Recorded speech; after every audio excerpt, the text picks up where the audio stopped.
Hello everyone, मैं doctor शिखा गुप्ता, दिवा urology clinic and IVF centre Jaipur से आज आपको फिर से एंडोमेट्रियोसिस के बारे में कुछ बताना चाहूँगी। एंडोमेट्रियोसिस एक अनएंडिंग टॉपिक है, एक एनिग्मेटिक टॉपिक है जिसके बारे में कितना भी बोला जाए वो कम है। तो मैं एंडोमेट्रियोसिस और आईवीएफ के बारे में आपको बताना चाहूँगी। एंडोमेट्रियोसिस का जो ट्रीटमेंट है और जो आउटकम है आईवीएफ में, वो दो चीज़ों पे डिपेंड करता है। वन इज़ कि पेशेंट की ओवरीज में से बीज कितने मिल सकते हैं, और दूसरा पेशेंट का यूट्रस कैसा है। तो जो भी पेशेंट मेरे पास एंडोमेट्रियोसिस और आईवीएफ के लिए आता है, some patients are coming directly कि आप मैडम आईवीएफ कर दीजिए। तो उन पेशेंट्स में मैं क्या इवेल्युएट करती हूँ पेशेंट को आईवीएफ करने के पहले। एक मेरी रूटीन में आदत है कि मैं जब भी पेशेंट का आईवीएफ साइकिल स्टार्ट करती हूँ तो मैं पेशेंट को पहले चेक कर लेती हूँ, इंस्पेक्ट कर लेती हूँ कि पेशेंट के आईवीएफ में क्या चांसेस हैं। तो उनमें कॉमनली मैं पेशेंट का एएमएच चेक करती हूँ कि पेशेंट के ओवरीज में, और दूसरा सोनोग्राफी करके एंट्रल फॉलिकल काउंट। तो AMH and enteral follicle count से एक हमें आइडिया लग जाता है कि पेशेंट के एग्स कितने बनेंगे। Second thing which I check in them is their uterus, कि उनका यूट्रस हेल्दी है कि नहीं है।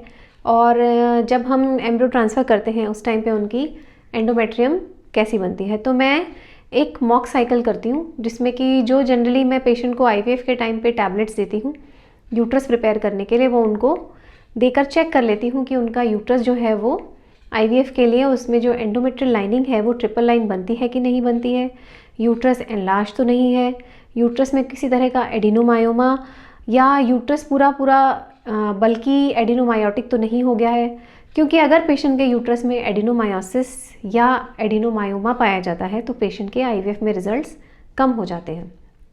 Another thing which I check in them is कि समटाइम्स पेशेंट का जो एंडोमेट्रियम होता है, जो बेस्ट रिजल्ट्स होते हैं आईवीएफ के, वो जो क्वालिटी ऑफ एंडोमेट्रियम है वो ट्रिपल लाइन बननी चाहिए, उसमें बेस्ट रिजल्ट्स आते हैं। पर लेकिन अगर पेशेंट की एंडोमेट्रियम जो है वो ट्रिपल लाइन नहीं बन रही है, सिक्रीटरी बन रही है, थिक हाइपरइकोइक बन रही है या हाइपोइकोइक बन रही है, ये आप नहीं समझ पाएंगे। पर लेकिन अगर एंडोमेट्रियम की क्वालिटी उनकी अगर अच्छी नहीं बनती है तो फिर पेशेंट को आईवीएफ में रिजल्ट्स जो ट्रिपल लाइन से आने वाले हैं उसके कंपैरिजन में कम रहेंगे। ऐसा नहीं है कि नहीं होते पेशेंट्स कंसीव, पर चांसेस कम हो जाते हैं। तो अगर हम बात करें एंडोमेट्रियोसिस की, तो उसमें हमने यूट्रस इवैल्यूएट कर लिया कि उसका यूट्रस हेल्दी है, और अगर इन केस यूट्रस हेल्दी है और पेशेंट का एएमएच अच्छा है जिसमें हमें एटलीस्ट पेशेंट के 5 और मोर देन 5 एग्स मिल जाएंगे, then the chances of success are very high, especially when the patient is young. अगर पेशेंट बिटवीन 25 to 35 का है तो मैं पेशेंट को बहुत एश्योरेंस दे देती हूँ कि आपको most likely you will conceive with IVF, the chances are as good as 45 to 50%। So generally अगर पेशेंट के नंबर ऑफ ब्लास्टोसिस ज़्यादा बने हैं तो पेशेंट को चांसेस ऑफ कंसेप्शन बहुत हाई रहेंगे। सो एंडोमेट्रियोसिस और आईवीएफ को मैं कैसे ट्रीट करती हूँ, तो अगर हम सर्जरीज़ की बात करें तो मैं जनरली पेशेंट की सर्जरी एग कलेक्शन के पहले प्रेफर नहीं करती। But my protocol is generally कि मैं पेशेंट को पहले ओवम पिकअप कर लेती हूँ। मतलब मैं पहले पेशेंट को इंजेक्शंस लगा के, और उसके जब एग्स प्रॉपर साइज़ के होते हैं तो मैं उसका ओवम पिकअप करके उसके एग्स कलेक्ट कर लेती हूँ and I go ahead with her ICSI procedure. But in case अगर पेशेंट का एएमएच अच्छा नहीं है तो कोई सवाल ही नहीं पैदा होता कि हम पेशेंट की सर्जरी करें। तब तो हमें पेशेंट को पहले इंजेक्शंस लगाकर एग्स निकाल ही लेने चाहिए। क्योंकि अगर पेशेंट का एएमएच लो होगा और हम पहले सर्जरी प्लान करेंगे तो पेशेंट का एएमएच और कम हो जाएगा। आई मीन पेशेंट के एग्स की जो यील्ड है वो जो हमें मिलनी चाहिए वो और कम मिलेगी।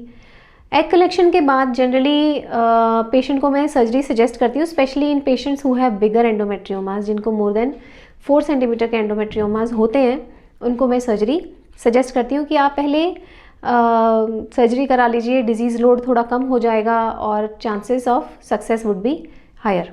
सो after doing the IVF, before doing embryo transfer, I generally like to do surgeries on endometriotic patients where the size of ovarian endometrioma is large. So अगर हम पेशेंट का सर्जरी कर देते हैं तो सक्सेस बिकम्स वेरी हाई। अभी recently कुछ patients ने सर्जरी कराने के लिए रिफ्यूज़ कर दिया, तो फिर मैंने उन केसेस में GnRH एगोनिस्ट डेपोज यूज़ किए। उनको एंडोमेट्रियोसिस रिलेटेड जो इन्फ्लामेशन है, स्वेलिंग है पेल्विस में, उसको रिड्यूस करने के लिए मैंने उनको इंजेक्शंस लगाए जिससे कि उनका endometriotic tissue related inflammation and endometriosis की वजह से जो इम्प्लांटेशन में इंटरफेरेंस आ सकता है वो कम हो जाए। और फिर मैंने उन पेशेंट्स में ट्रांसफ़र्स किए।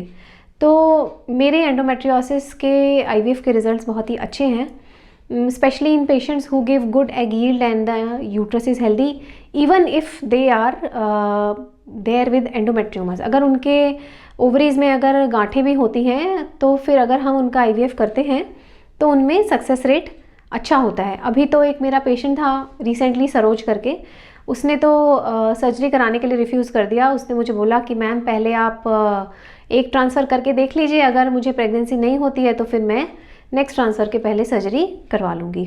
एक्चुअली बेचारी इसलिए भी डरी हुई थी क्योंकि उसकी पहले एक लेप्रोटमी एंडोमेट्रियोसिस की वजह से हुई हुई थी, so she was very scared of the surgery.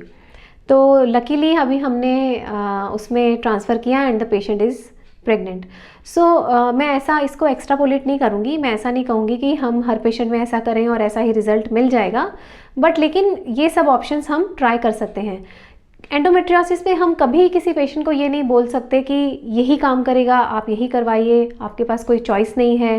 Endometriosis एक ऐसी डिजीज़ है where maybe this works, maybe that works, maybe that works, nobody knows. So it's more like hit and trial. आप try करते हो और most of the patients luckily because of scientific knowledge and advancement in technology, the number of cases with endometriosis are able to conceive nowadays. Thank you.